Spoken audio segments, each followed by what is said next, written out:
on sports!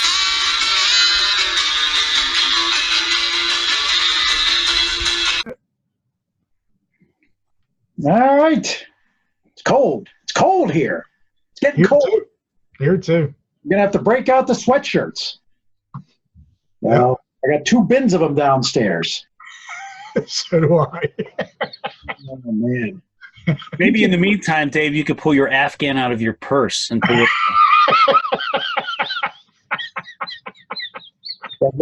It's a man purse. Oh, the man bag. My bad. I'm here tonight with Chris, Mr. Wonderful Fletcher. We're going to go with Gary, the Executioner King. Love it. I love that one. Loved him. Yep. Dave Haystacks Finoli. Dave, it's getting a little cold to wear your bib jeans. your pullover jeans there. Do I not get to wear the sweatshirt? I don't know any. These were from the wild wrestling mind of Gary Kidd. See, I'm so well-rounded. These watchers and listeners have no idea how deep my well-rounding is. It's all high-caliber stuff, you know, very cerebral. What is a haystack? I don't know, but you lose needles in them, apparently. Remember how he came out there with those bib jeans on? Oh, I do. On his knee and bare feet. Did he Remember? wear a coat? Or did his boobies hang out? He wasn't a body beautiful, from what I remember. No, he could compete for the heavyweight championship of the world now. He did, though. Yes, he did. Yes, he did. He took his hat off first before he did it. Remember, he had that big straw hat he'd wear? He had the big straw hat. That's right. Straw hat, yep. And the bib jeans, the blue jeans. Sounds like a bad episode. So, I love the Executioner. He was pretty cool. Remember him? He had that mask. He had that black mask. He was pretty cool. My favorite was Batman. Do you guys remember Batman in studio wrestling? I do. Yes. How they got away with the licensing, I guess they had. It was a different era. You're right. You're right. There weren't a lot of lawyers in the crowd at the time, apparently. I guess not. Well, a lot of lawyers do go to pro wrestling, probably. You know, so. Would be a good place for him. I got to tell you, I'm on vacation this week.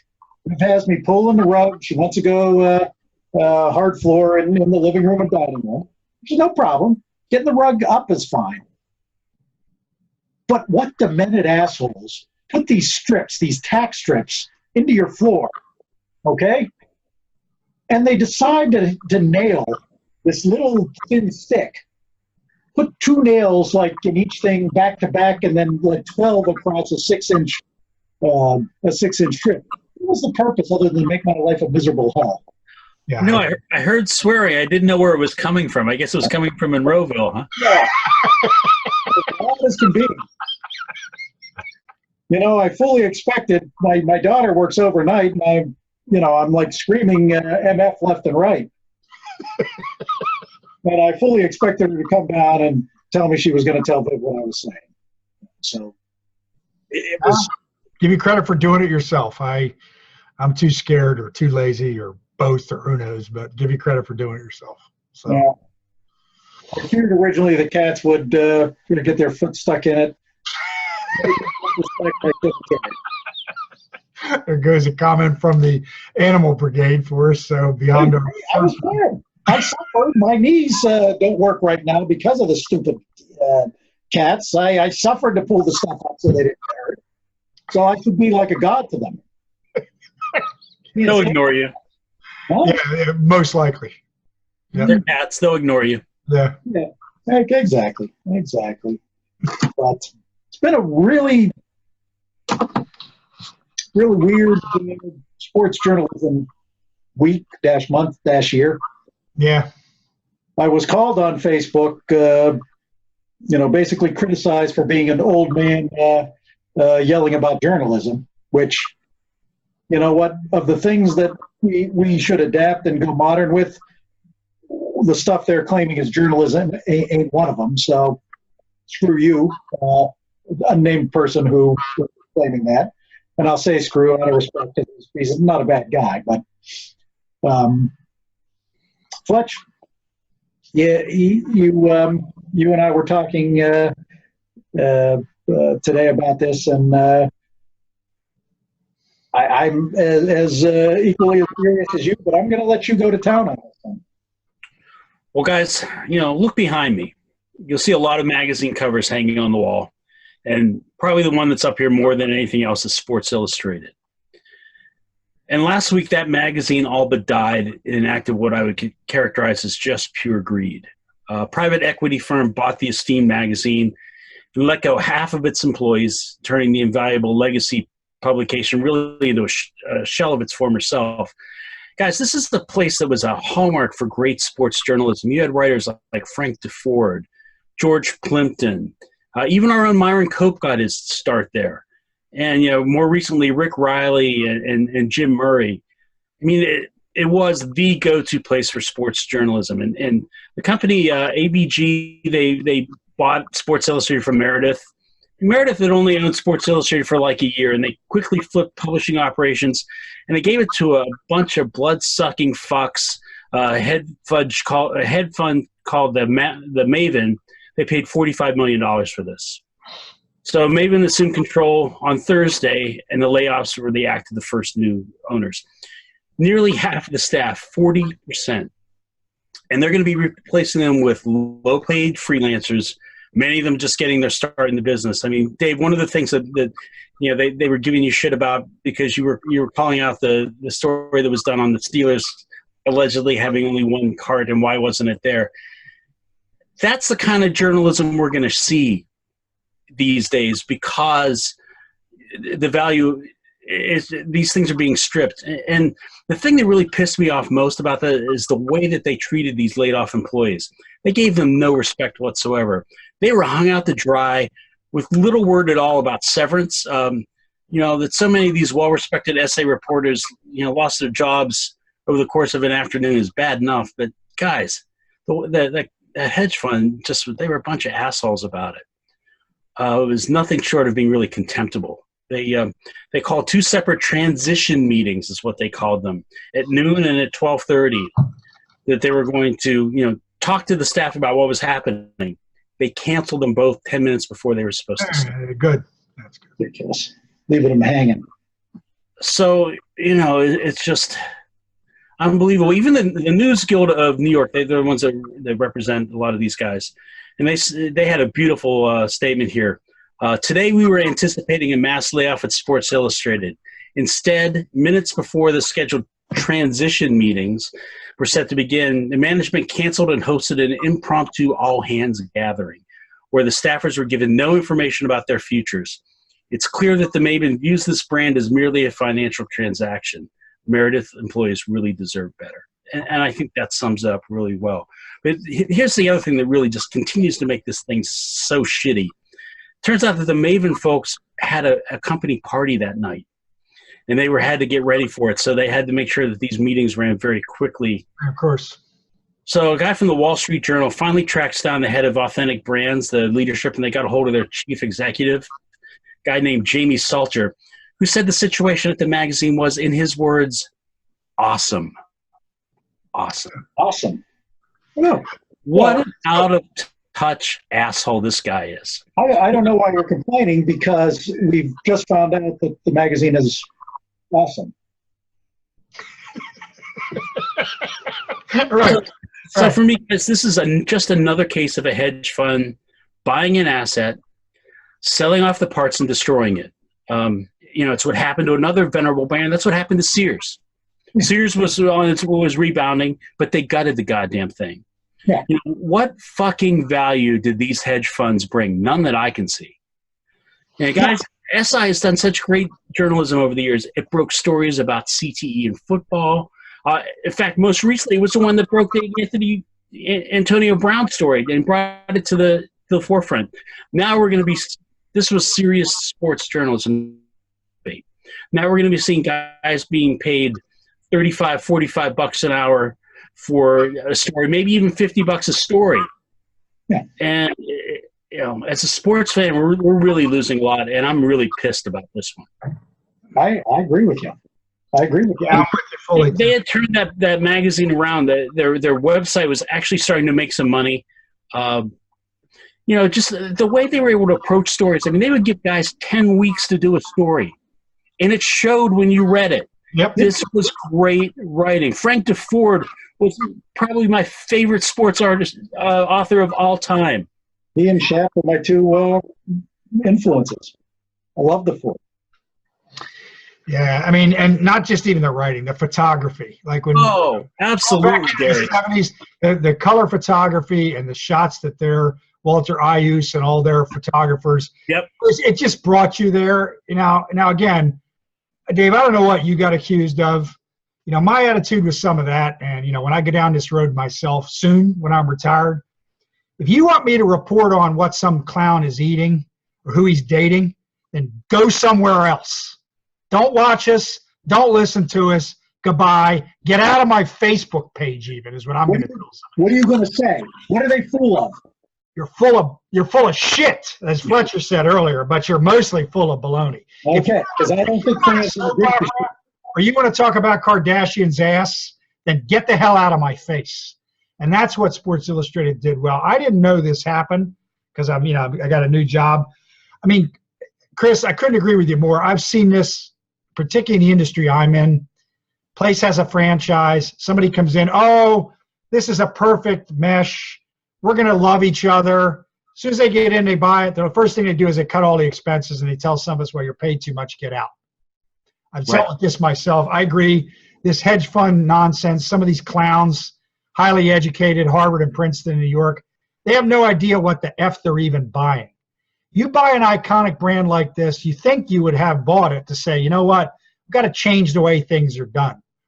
The Hockey News guy's done an interesting thing. I thought he was going to tear that apart. A guy by the name of Ruston out of Canada. He's done a good job. He's done what you're supposed to do with a quality magazine. He started taking away the nonsense, worrying about, mascots and all this kind of stuff. And he said, you know what, we're going to go back to hockey. We're going to talk about developmental hockey. We're going to talk about European hockey. We're just going to talk about hockey. Yeah. The right editors in place. You would think that these clowns would have done something like that with such an iconic brand. I mean, the world is changing. The platforms are changing. Maybe the paper, I still want the paper. I still collect that stuff. I'm still getting the rings, even though since De La Hoya took it over, it's a bunch of junk. I'm still getting them. But I understand the platform's got to change. But there's a difference between that and just wrecking a brand. And the treatment of the people part, I'm just convinced that this is just, the conscience is just falling further and further away. I've seen it more than you would realize back here in the East. The offensive part, like they got to get to a party for what? To celebrate that you made $8 million on the liquidation and the destruction of an absolute U.S. iconic brand. So we could talk about what? We could talk about who's got the hottest cheerleaders in the NFL. You moron! It's a bunch of shit. But I hate to say it, under a certain age, that's all they want. So, I'm not supporting the behavior, but there's got to be a pool for people that want the writing that Chris talked about, the photography, and some of the past. Well, when I went off on this, here I put up the story, and I'm sorry I did this because this asshole got a lot of hits out of it that they didn't deserve. I came across a story Sunday night. From Yahoo Sports, inexcusable, Steelers Mason Rudolph couldn't be carted off the field because cart was broken, which is a lie. There is a fucking cart on the other sideline. There's an ambulance there. There's two, yeah. Get off. What was the doctor's name? Joe Marone? Joe Maroon, who is the Steelers doctor, the guy who invented the impact test, the guy who is probably the foremost authority on head injuries, was helping him walk off the field.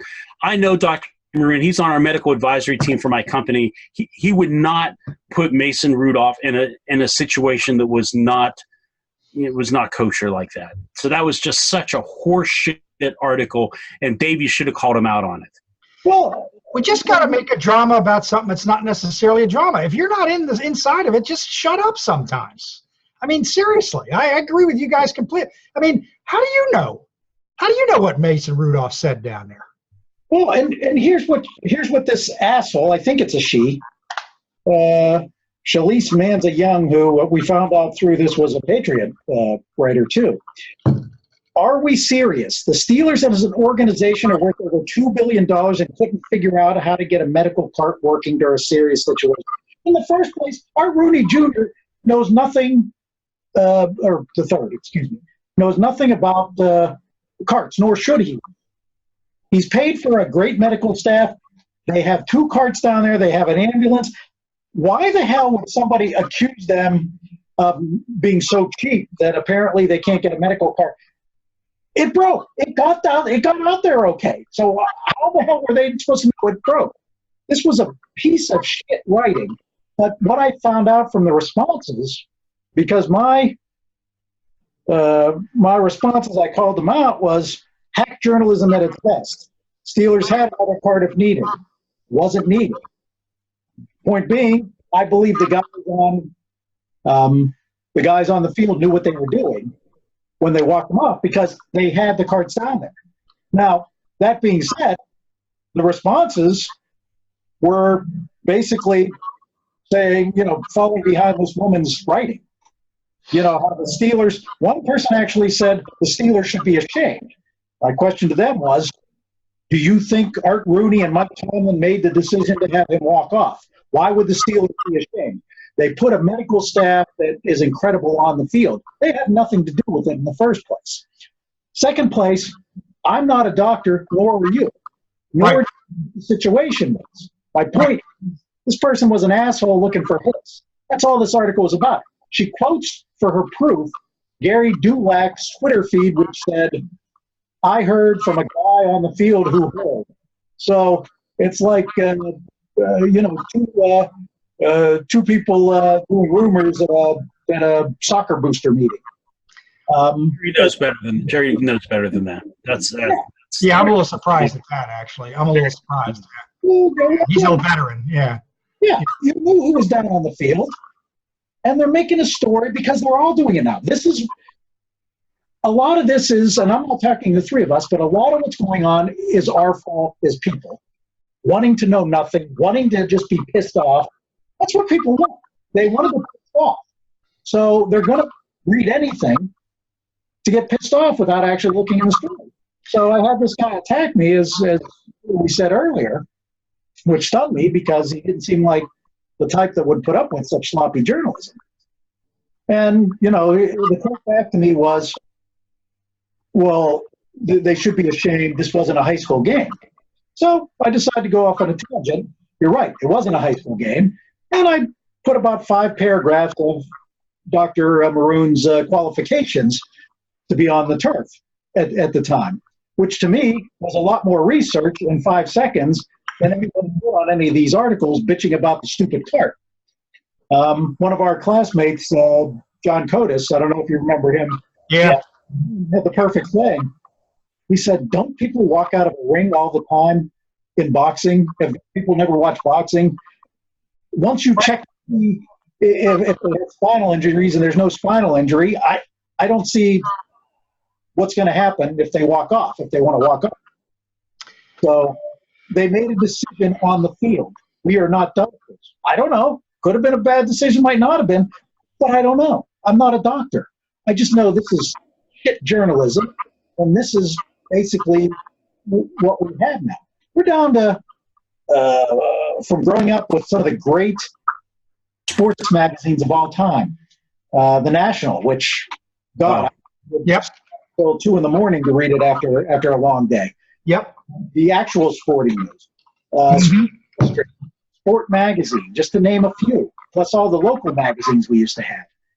They're just about all gone. Baseball Digest, all those, they were great. Yeah. Yep. Yeah. I mean, luckily for Baseball Digest, our own Jim Lachima contributes to that. He does an excellent job with that. So they still have some good articles going. But it's fallen from its significance is my only point. Yeah. And it has. It has. But as people, we're responsible for that because we're asking for the shit. We've become a nation of National Enquirer journalism. That's what we want to read, apparently. We're down to USA Today's Sports Weekly, which isn't bad, but basically you can't tell a story in 3 paragraphs. I'm sorry. You can't tell a Not when story. you're talking about significant stuff, not like Fletch alluded to. Well, Dave, and we've talked about this, and I have not brought that up in these shows, and I promise to stop quickly, but this is my gripe with the ESPNs of the world and certain leagues, namely the NFL and the NBA. Yeah. I am sick and tired of hearing about James's political views or, whether Brown's in a good place or a bad place. The only way to stop some of this, I'm not sure we're going to stop it in the world that we're in, because I think getting below the first layer of skin is not something that's preferred, particularly in sports anymore. They made a big deal here this week about this Chinese basketball team coming in to play the Sixers. People are complaining, oh, you should boycott the game, we should do this. It was scheduled 2 years ago, and it's an exhibition basketball game for crying. Why did they want us to boycott it? Oh, just because of the political environment in China and the abuse of people. So we should boycott an exhibition game. The arena's half empty. Okay? I mean, people today want to make a drama, and if you've had a successful situation like the Steelers, Let me ask you a quick question, though, Garrett. Does that mean there are going to be less fights at the urinal in the arena? Yes, probably, like our previous discussions have been. Yes. Okay. Yes. And the Chinese people are a little small, so they're probably going to get bumped out of the way. But my point is, all of this drama is to me something I don't want. And if ESPN Plus did not have the content it does in college sports, particularly small college football, college hockey, Duquesne basketball, some things that it did, I would not buy it, because I am sick and tired of this constant roll of nonsense. Well, Odell Beckham has this to say. I don't want to hear a thing he has to say. Okay? The guy's been a clown wherever he's been, always raising some issue, but I don't want to hear this stuff.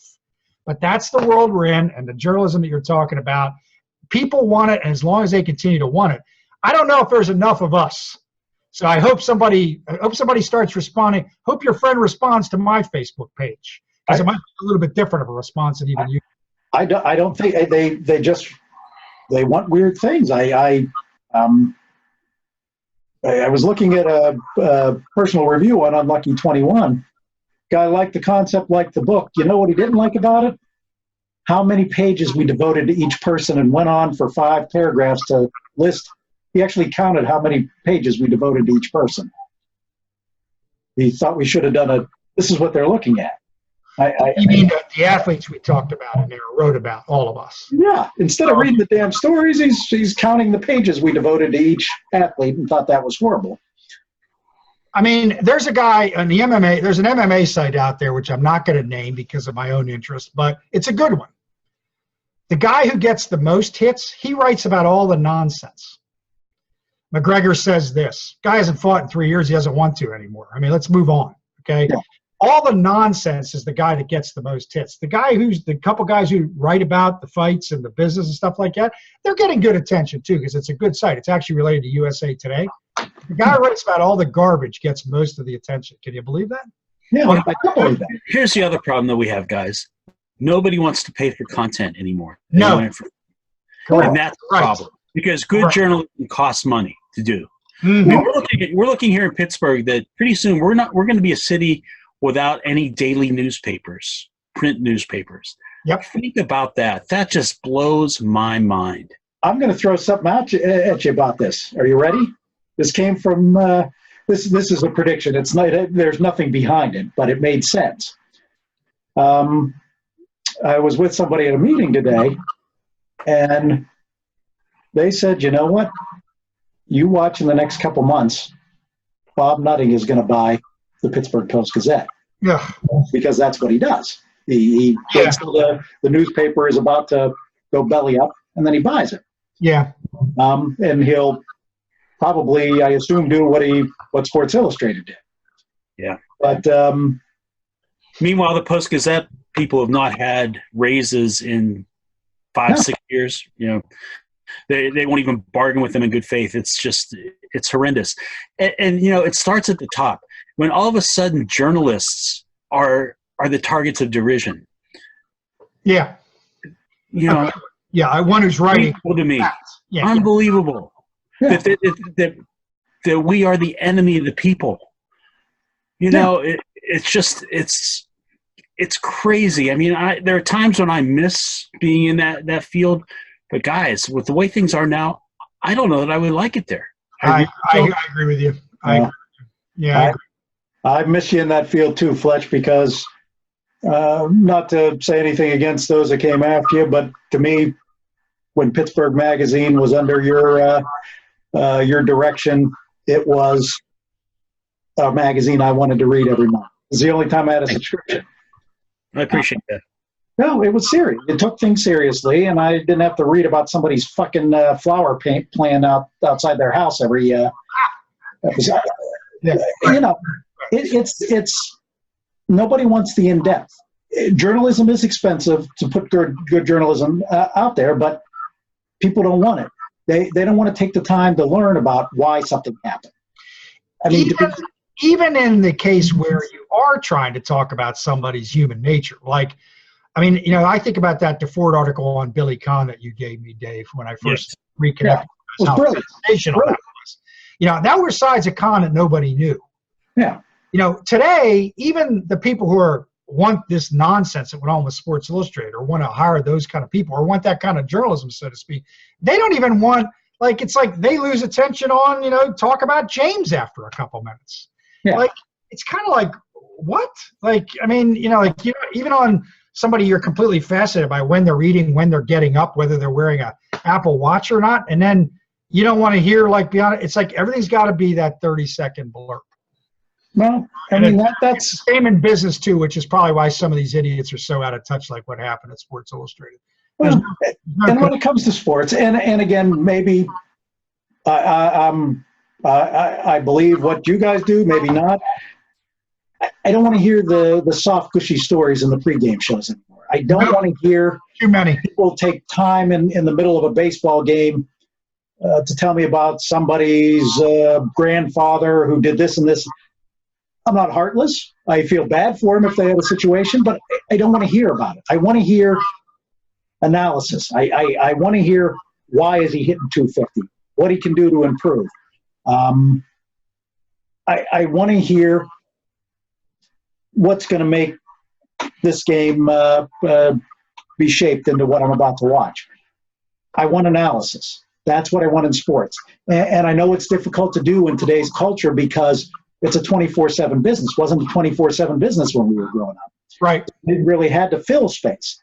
But I don't watch the pregame shows anymore because I'm getting too much fluff. And I just, you know, I like what James does with schools. I like that kind of stuff. But you know what? That's not why I'm there looking at them all the time. Right. That's not why you're there all the time. Right. As a Cavalier, I wanted the guy to win me a championship. You want him to win you a championship, Fletch. That's why we watch sports. I mean, why did things go awry last year? I don't know. All I had to hear was about his movie business and what he was producing. Exactly. My point exactly. And ESPN's one of the worst offenders. But, you know, the other thing about ESPN, though, the thing that they do, I mean, they do have some good sports journalism shows, like their E60s shows. Very good. That's good. But the problem is, it seems to me that they feel their bread is being buttered by the nonsense, as you call it. Yes. And that's what they hype. Where, you know, and that's, you know, we mentioned this a few shows ago, but the retirement of Bob Lee just further cements that whole divide because, you know, Bob was a serious journalist there. Yep. Did some excellent work with their documentaries, their E60 programming. You know, when you think about the beginning of that network and some of the heavyweights you had there, when you had Tom Mees who was there, when you had, you know, guys who were doing some serious reporting. You know, Berman, before he became a parody of himself, was a hell of an interviewer and did very good work. But, you know, guys, there's just not a value put on good journalism anywhere. And then you see all this horse shit on social media that, first of all, you got to be a smart consumer about it. You got to look and see, okay, what's the source of this? Is this a reputable source? Is it some bullshit site? And you really have to be a smart consumer, or else you get people who are believing these unbelievable conspiracy theories that are happening because people aren't taking the time. They're being spoon-fed horse shit, and they're saying, Oh, yes, please. May I have some more? 11% of millennials don't believe in the moon landing. How is that possible? Well, think of that situation in Pittsburgh. Was that woman at the game? Did she interview any of those people that were involved in that Rudolph situation? There's no interviewing. Jerry Dulac and she watched it on television. It was a hybrid article editorial. I don't know what she wanted to do. I don't know whether she wanted to do an editorial. I don't know whether she's like reporting the fact that, they had no cart to take Rudolph out, which is a lie, a bold-faced lie. My point. That's my point. She didn't talk to anybody. She wasn't there. She watched it on television. She read a couple articles, and she writes a bunch of nonsense. Yeah, which is the problem. And you're right, Fletch. You have to really look at what you're out there, which is what my attempt was to point out. The fallacy of what this woman was doing. So again, I'm not a doctor. Right. I'm going to believe what the doctor says. I'm not going to believe what the journalist who isn't in Pittsburgh is saying.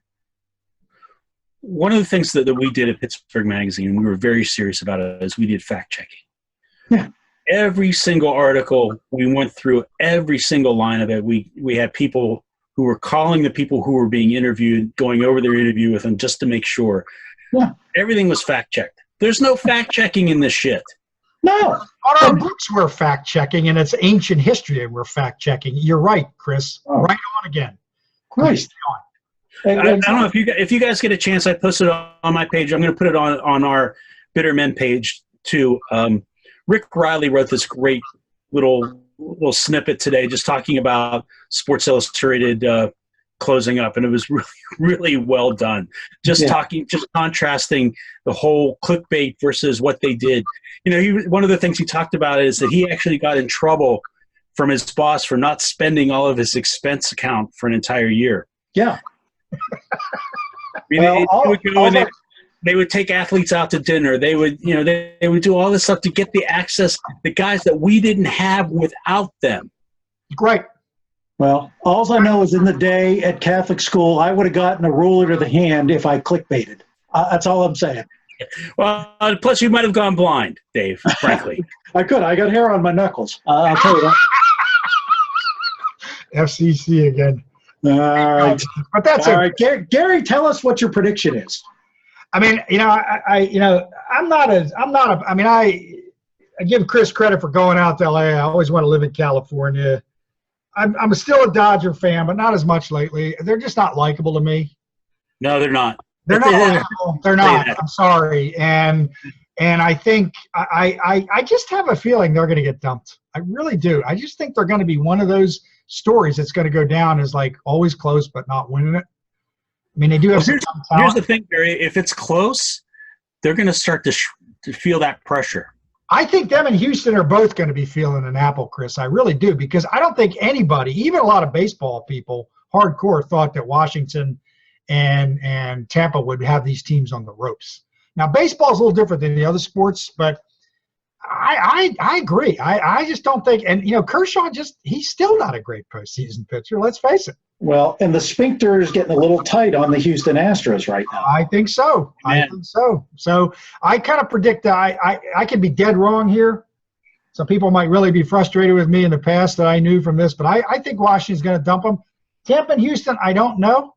But I think Tampa's a lot better baseball team than people realize. And now the people who don't do the work, don't read the papers, don't watch the highlights, don't know the personnel, probably going to realize this Tampa team's a lot better than people realized. Even from this first series here. So I wouldn't be surprised if we have two upsets, and it would make it a wild scramble. So my prediction is at least one, maybe two. All right. Fletch. Well, guys. And I'm not going to take it serious without your hat. Oh, shoot. Forgot. It's upstairs. All right, go ahead. All right. He's got the hat from last week. I got the hat from last week. I think we're going to have to suffer through another brutal Steeler performance.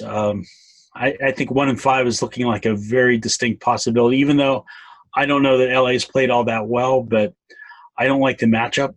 I didn't like the matchup last year either. So yeah, I think we're looking at 1-5, and I think that we're going to see what this team is made of if they could rally in time to salvage Tomlin's record of not having a losing season.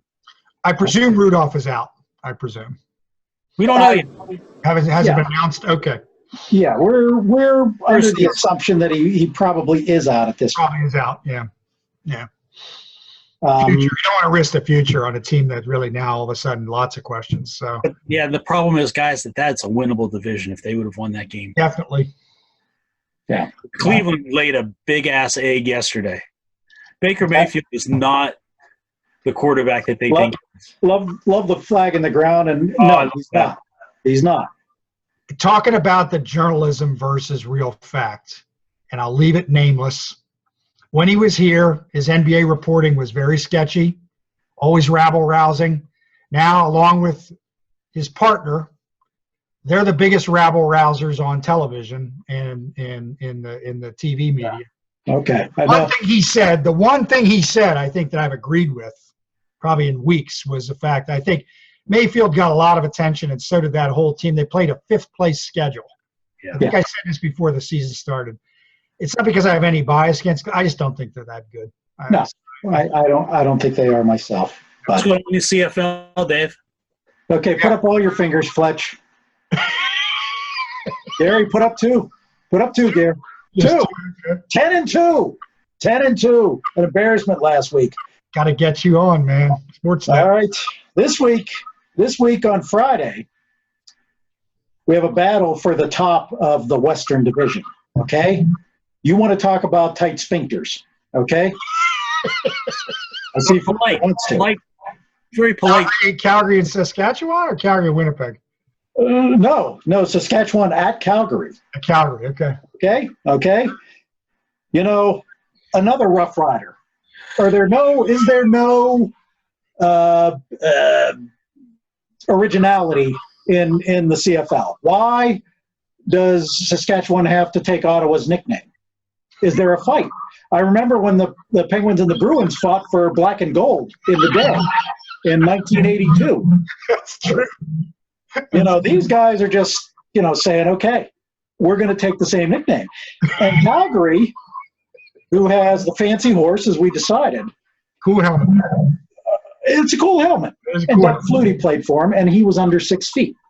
Mhm. So, what I'm saying here is, Rough Riders have no imagination, even though they lead the division by 1 game.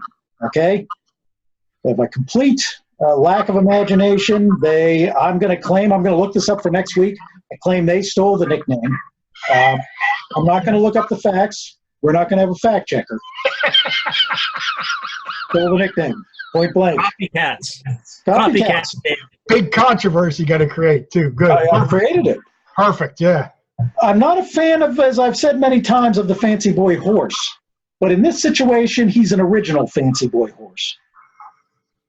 Did Doug Flutie ride him? I don't know, but I'm going to say yes. He did ride him at one point in time. Don't check that fact on me. So, bottom line, Flutie, 5'11", fancy boy horse, kicking the ass of the Copycats. Done. Over. 11-2. Hit the bank.